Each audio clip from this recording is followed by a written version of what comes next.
ہمیں عقیدوں کی صحت کا لحاظ رکھنے کی تلقین کی گئی ہے اور عمل کی قوت عقیدے سے ہی پیدا ہوتی ہے۔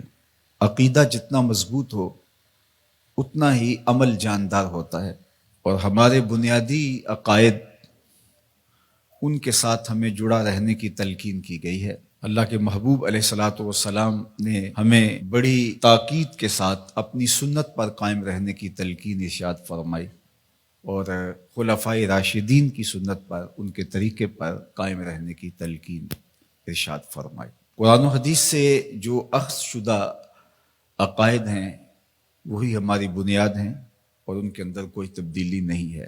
علیکم بسنتی فرما کر کے اس چیز کو وضاحت کے ساتھ بیان فرما دیا، اور یہ بھی ارشاد فرمایا کہ تمہارے اوپر جماعت کو لازم پکڑنا ضروری ہے، اور یہ بھی ارشاد فرمایا اتبعوا سواد الاعظم فإنہ من شذ شذ فی النار، سواد اعظم کے ساتھ وابستہ رہو، جو ان سے بچھڑ گیا تو وہ آگ میں چلا جائے گا۔ اس لیے کہ مسلمانوں کی جماعت کے ساتھ جڑنے میں ہی عافیت ہے، الگ راستہ اختیار کرنے سے یقیناً انسان نقصان میں جا گرتا ہے۔ جیڑی بکری اجڑوں وچھڑی او بگیاڑاں جوگی، تو جماعت کے ساتھ وابستگی اختیار کرنے میں ہی عافیت ہے۔ اور اس وقت تشدد، افتراق اور جو نظریاتی انتشار پیدا ہو گیا ہے، میں آپ کو عرض کرنا چاہوں گا کہ معتدل عقیدے پہ قائم رہیے، ہمیشہ تشدد سے اپنے آپ کو بچائیے، اور دوسرا ادب کے دامن کو کبھی بھی نہ چھوڑیے گا۔ جب ادب ہاتھ سے چھوٹتا ہے تو پھر وہ راستے نکلتے ہیں جو گمراہی کی طرف انسان کو لے جاتے ہیں۔ جس نظریے کی بنیاد میں ادب نہیں، چاہے انبیاء علیہ السلام کا ادب ہے، ذات باری تعالیٰ کا ادب ہے، اصحاب پیمبر کا ادب ہے، اہل بیت اطہار کا ادب ہے، اولیاء کا ادب ہے، جس نظریے کی اساس میں ادب کا عنصر نہیں ہے اس نظریے کو ہم نظریہ اسلام ہی نہیں مانتے۔ تو ادب سے شروع ہو کے عشق تک پہنچنے کا راستہ یہی خیر کا راستہ ہے، اور یہی اعتدال کا راستہ ہے، اور یہی اہل السنہ کا طریق ہے۔ دین سراپا سوختن اندر طلب، انتہائش عشق و آغازش ادب، طلب محبوب میں تڑپنے کا نام دین ہے۔ جو ادب سے شروع ہوتا ہے عشق پہ ختم ہو جاتا ہے۔ آج کی تاریخ کے اندر ایک عام شخص تو پریشان ہو جاتا ہے کہ وہ جائے کدھر۔ ہر آئے دن ہم کوئی نئی فکر اور نیا فتنہ نشو و نما پاتا ہوا دیکھتے ہیں، تو پھر کس طرح ہم حق کی پہچان اور حق کی معرفت کو اختیار کریں؟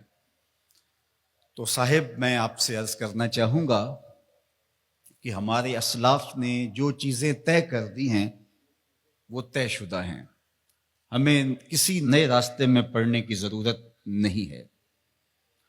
علامہ اقبال علیہ رحمہ نے بہت خوبصورت ہمیں اس حوالے سے رہنمائی کی ہے کہ زجتہاد عالمان کم نظر اقتدا بر رفتگاں محفوظ تر، کم نظر علماء کی اقتدا سے بہتر ہے کہ جو تمہارے اسلاف ہیں ان کے طریق پر تم چلو، چونکہ ان کا طریق صحیح طریق تھا۔ کیوں؟ عقل آبایت ہوس فرسودہ نیست، کار پاکاں از غرض آلودہ نیست۔ ان کے جو نظریات تھے وہ کسی غرض کے تحت نشو و نما نہیں پائے تھے، انہوں نے اپنی خواہش اور اپنی آرزوؤں کی تکمیل کے لیے دلیلیں نہیں ڈھونڈی تھی، بلکہ جو دین تھا اس کے مطابق انہوں نے ہمیں راستہ اور راہ عمل عطا کیا اور عقائد ہمیں دیے۔ ایک بہت بڑا نام امام الحرمین امام ابو المعالی الجوینی رحمۃ اللہ تعالی علیہ، جب ان کا آخری وقت آیا تو اپنے شاگردوں کو اور اپنے پاس جو لوگ بیٹھے تھے ان کو گواہ بنا کے ایک بات کہی، اور کہا کہ میں ایک گہرے سمندر میں پھنس گیا ہوں، اور میں نے اسلام اور اہل اسلام کے علوم کو چھوڑ دیا، اور میں ایسے علوم کی تلاش میں سرگرداں رہا جن سے مجھے منع کیا گیا ہے، اور اگر اللہ کی رحمت میری یاوری نہیں کرتی تو میں سب سے زیادہ اللہ کی رحمت سے دور ہونے والے لوگوں میں شامل ہو گیا ہوں، اور اب میری آخری سانسیں چل رہی ہیں، تھوڑی دیر کے بعد میں تم کو الوداع کہہ دوں گا۔ تو امام الحرمین امام جوینی نے کہا کہ تم سب گواہ بن جاؤ، میں اپنی بوڑھی ماں اور نیشا پور کی بوڑھی عورتوں کے دین پہ اپنی جان دے رہا ہوں۔ میرا وہی عقیدہ ہے جو نیشا پور کی بوڑھی عورتوں کا ہے، میرا وہی عقیدہ ہے جو میری بوڑھی ماں کا عقیدہ ہے۔ عقل آبایت ہوس فرسودہ نیست، کار پاکاں از غرض آلودہ نیست۔ تمہارے آباء و اجداد کی عقل ہوس سے پاک تھی، اور غرض اور لالچ کی بنیاد پر انہوں نے عقیدوں کا کاروبار نہیں کیا، بلکہ ان کا وہی عقیدہ تھا جو شریعت کے ماخذ سے پھوٹتا ہوا دکھائی دیتا ہے۔ تو آج میں بھی اپنی بوڑھی ماں کے عقیدے کا اظہار کرنا چاہتا ہوں، اس ماں کو جس نے لوریاں دیتے ہوئے مجھے عقیدہ پڑھایا تھا کہ میں صدقے پاک محمد تو جڑا نانا حسن حسین دائے۔ تو ہم اسی عقیدے کے ساتھ کھڑے ہیں۔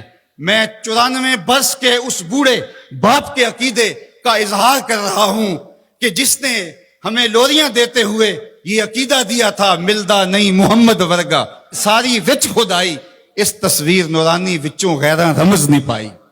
تو ہمارا عقیدہ ہمارے اسلاف کا عقیدہ ہے، صحابہ کے حوالے سے ہو، اہل بیت کے حوالے سے ہو۔ تو آئیے اس زمانے کے اندر ہم اپنے اس عقیدے کا اظہار کرتے ہیں کہ ہم صحابہ کے در کے بھی غلام ہیں اور اہل بیت کی چوکٹ کے بھی نوکر ہیں۔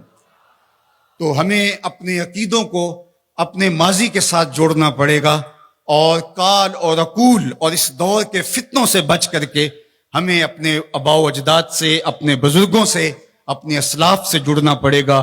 فکر شاں ریست ہمیں باریک تر، ورے شاں با مصطفیٰ نزدیک تر۔ اقبال کہتے ہیں ان کی فکر جو تھی وہ اس نے نور لیا تھا حضور کی دہلیز سے، اور ان کا ورع اور ان کا تقوی حضور علیہ السلام کی ذات سے مستنیر تھا۔ لہٰذا اگر ہم ان کے ساتھ جڑ جاتے ہیں تو ہمیں خیریت، ہمیں عافیت، ہمیں روشنی، ہمیں نور نصیب ہوگا۔ تو اپنے عقائد کو اپنے اسلاف کی مطابقت کے اندر ڈھالنے کی ہمیں کوشش کرنی چاہیے، چونکہ نجات کا دار و مدار اسی پر ہے۔